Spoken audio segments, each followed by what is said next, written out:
neza mwese nambere ndashimira Infinix umeze neza fresh sana kabisa twese hamwe nta kuntu utaba mushyi utangiye neza mbere cyane ukora ku ikofi kabisa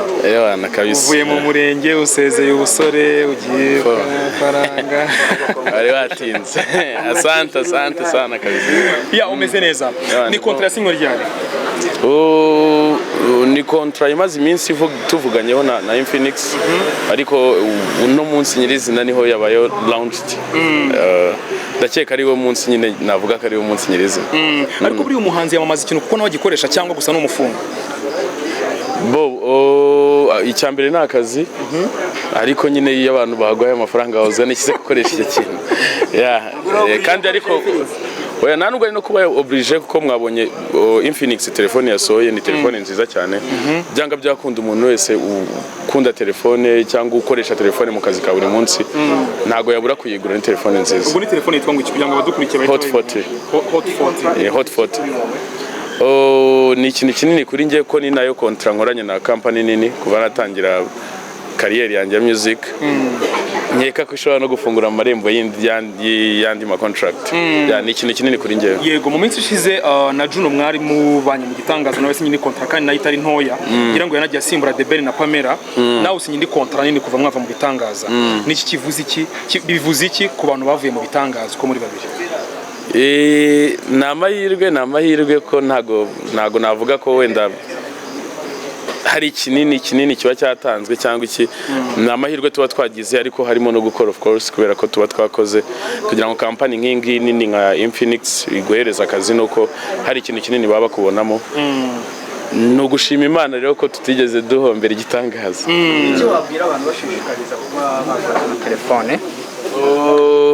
icyo nababwira nuko ari telefone nziza ifite capacity nini ibika umuriro igihe kinini cyane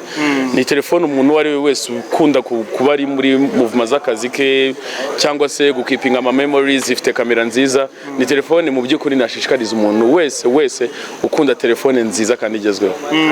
umuntu yakwibaza bakubwira ko ugiye gukorana na Infinix ari condition wabahaye kavuga ngo igikorwa ngiye gukora namwe produit yanyu igomba kuba yujuje ibi bisabwa cyangwa bakubwiye ko bafite telefone juste uravuga ati okay reka tugende ntago uko aribo banyegereye banyeretse igikorwa bafite kandi nyuma y'ibyo byose aba ari akazi ntago nigeze ntanga amategeko runaka bakurikije contract nabahaye nanjye nkurikiza iyo bampaye ibintu bigenda neza bica mu mucyo hanyuma umuntu yavuga ko ari intangiriro ya benshi bagiye kuza kuko yes wanabyivugiye ko ariyo kontra nini ubonye bijyanye n'ibigo by'ubucuruzi umuntu yavuga ko hari ibindi biri pending cyangwa iki nicyo gihari cyonyine nibyo nari ndi kuvuga nyine ni by'agaciro ko abahanzi batangiye gutekerezwa ko mu bikorwa bya advertisement hari abari baratubanjirije ariko nibura muri kubona ko buri muntu bwiza niyo Bosco n'abandi bose bagiye babona nyine izo opportunity ni chance nziza rero z'abahanzi kubera ko ni resource ni n'ahantu umuntu ashobora kuvana nyine andi mafaranga yo kuba yamufasha muri urwo rugendo nanashimira nibi nano makampani ari kugerageza gutekereza ku bahanzi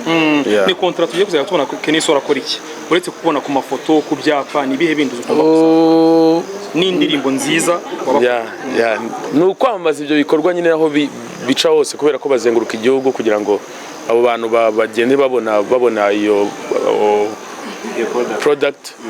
rero byanga byakunda ubwo nasinye contract muzaya mumbona mu bikorwa bya Infinix ayo ngayo namabanga y'akazi ubuse ko miliyoni zibonetse kuko ntabwo turi ubutahe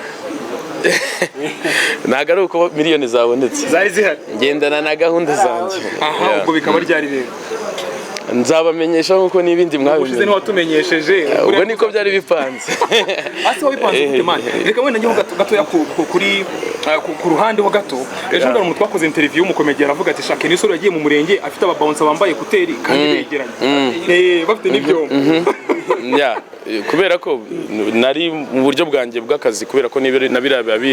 bigomba kuba bindiho ntago ari ugukumira abantu runaka mu buryo bwo kugira ngo ibintu bigende neza ni foto muri rusange imbere yuko wenda tukurekura usinyanye amasezerano na Infinix ariko n'amakuru avuga ati Kenisi waragiye kwigendera yigira iburayi na za hehe uzabona umwanya wo gukorana na societe wasinyiye cyangwa wenda uzakomeza unabikora uri bwata amasimbi amakuru yo kujya i burayi byo ntayo ubundi se sinjyayo amakuru yo kujya i burayi yo ntabwo gutura ni ahantu na hamwe ndabona heza nko mu Rwanda kabisa nimba ishaka nzagenda ariko hano ni mu rugo nta kabuza niho kuri headquarter. Yeah man, thank you so much. Murakoze cyane.